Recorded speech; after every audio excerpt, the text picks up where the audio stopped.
my stuff back. Alright? And that should be our attitude for a born-again Christian, that we want our stuff back.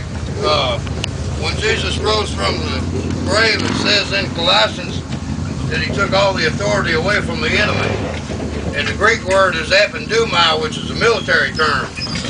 What that means is,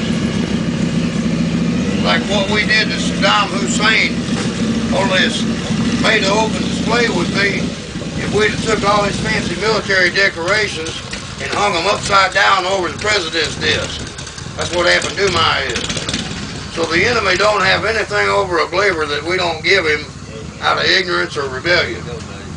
And I asked God a lot about what we would talk about today. And I know that we come from a lot of backgrounds and we've been fed a lot of garbage about religion. Okay, religion's a bad thing. Jesus continually called the religious people, or John the Baptist did, a brood of snakes and vipers. I was raised a religious person. You go to church, you give some money, you do some things, you're either good enough to be there or you're not. And if you are and you fall, you never come back. And if you aren't, you never will be.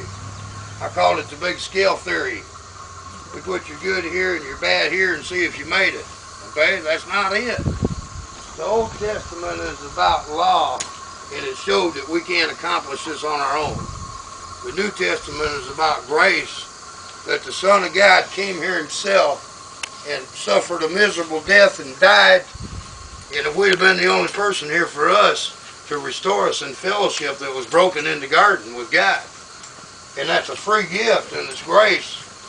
And what that develops is not religion, but relationship.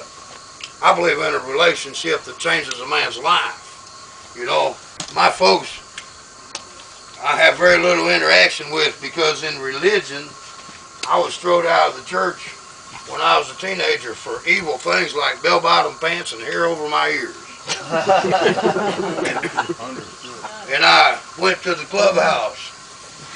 And I said, wow, man, we get fat together, we get thin together. I've seen more of what I read in the Bible at the clubhouse than I did in the church. And that confused me. And I lived in the clubhouse for about 10 years.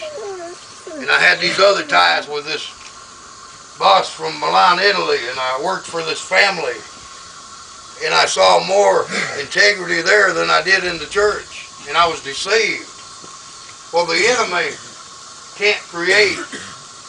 He's a liar and a thief and a counterfeiter.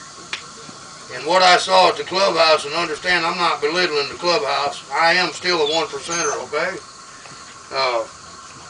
It was a counterfeit though, it wasn't the real thing. And I've told many churches in my travels, I said, why is it